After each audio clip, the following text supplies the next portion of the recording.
నమస్తే అంటే సంక్రాంతి సందర్భంగా ఎల్లమ్మ గేమ్స్ రావడం జరిగింది. చూసారా ఎలా చూసానండి గూస్ బంప్స్. అసలు ఎవరు సెట్ అవుతారు అనే విషయాన్ని మనం ఇన్ని రోజులు చర్చించుకోవడమే జరిగింది. నితిన్ గారు అని చెప్పేసి అటు నాని గారు అని చెప్పేసి అనుకుని మనం నుంచి ఒకేసారి ఎవరు ఎక్స్పెక్ట్ చేయకుండా ఒక మ్యూజిక్ డైరెక్టర్ దేవిశ్రీ ప్రసాద్ గారిని చూస్ చేసుకోవడంలోనే ఎల్లమ్మ గేమ్స్ ఇలా కనిపిస్తుంది.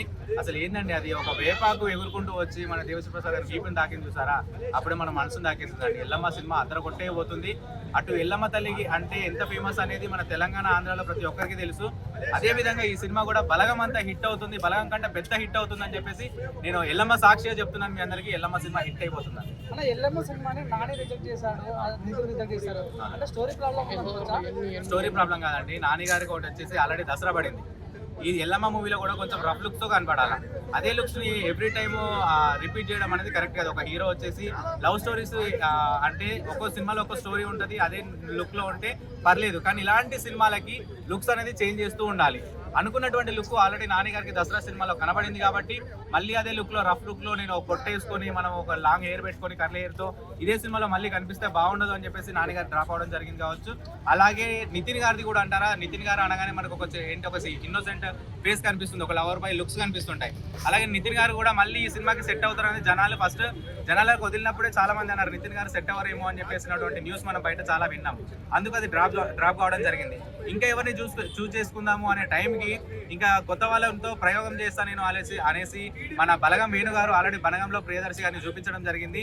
ఒక కమెడియన్ని హీరోని ఏ విధంగా లేపొచ్చు అనే విషయాన్ని మనం చూసాము. అలాగే ఒక మ్యూజిక్ డైరెక్టర్ ని కూడా హీరోగా నేను ఏ విధంగా చూపిస్తాను అని చెప్పేసి ఇప్పుడు ఎల్లమ్మతో మనం ముందుకు రాబోతున్నాడు. సినిమా మాత్రం వేరే లెవెల్ ఉండబోతుందని చెప్పేసి నేను నిజంగా కోరుకుంటున్నాను.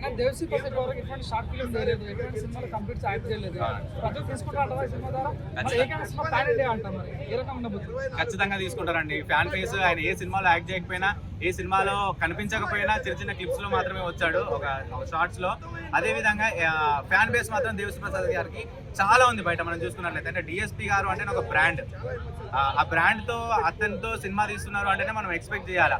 జనాలు అందరు తీసుకుంటారు. ఆయనకు యాక్టింగ్ రాకపోవడం ఏమీ లేదు ఇంతకుముందు, కానీ ఆయన సూపర్ యాక్ట్ చేయగలడు. ఆయన మన ఈవెంట్స్ లో చూసుకున్నట్లయితే హీరోల కంటే జోష్ గా మాట్లాడతారండి, హీరోల కంటే ఎక్స్ట్రాడినరీగా స్పీచ్లు ఇస్తుంటారు. అలాంటి మనిషికి కథ తగలలేదు. ఇప్పుడు తగిలింది ఏంటి, ఎల్లమ్మ కథ తగిలింది. ఖచ్చితంగా వేరే లెవెల్ చూపించబోతాడు. తనలో ఉన్నటువంటి యాక్టింగ్ ని మొత్తం ముందు పెట్టబోతున్నాడు. సోషల్ మీడియాలో దేవిశ్రీ ప్రసాద్ తన హీరో, తన మ్యూజిక్ డైరెక్టర్, హీరో తన ఉన్నప్పుడు మ్యూజిక్ తమకి ఇచ్చుంటే బాగుంటుంది చాలా మంది అంటారు. ఎవరిది ఇంటి గుట్టు వాళ్ళకే తెలుస్తుంది అన్నట్టు వాళ్ళ సినిమాకి ఏది కావాలనేది, ఏం చేసుకోవాలనేది వాళ్ళకే ఐడియా ఉంటుంది. ఒక మైండ్ లో పెట్టేసుకుంటారు, ఒక మైండ్ లో ఫ్రేమ్ ఉంటుంది ఆల్రెడీ.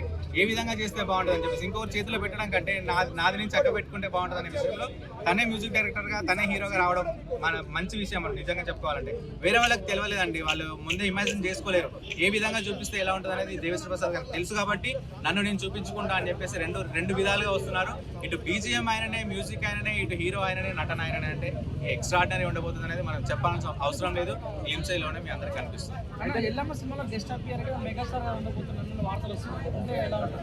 మహాద్భుతంగా ఉంటుంది సినిమా. అది ఒక పండగ ఏమంటారు, ఎల్లమ్మ మా తెలంగాణలో మాత్రం దావతులు అంటారు. ఎల్లమ్మ పండుగలు చేసుకుంటాం, దావతులు చేసుకుంటాము. ఇక దావతే అండి.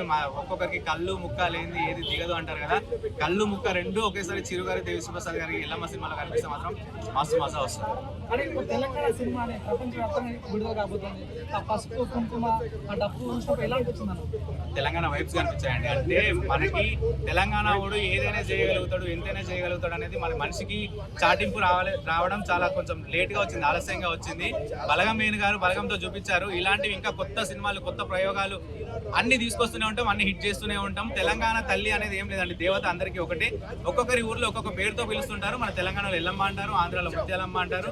ఈ పేరులో ఏం కాదు, దేవతను చూడండి. సినిమాని మాత్రం మనం అందరం ఆదరించాలని మళ్ళీ మన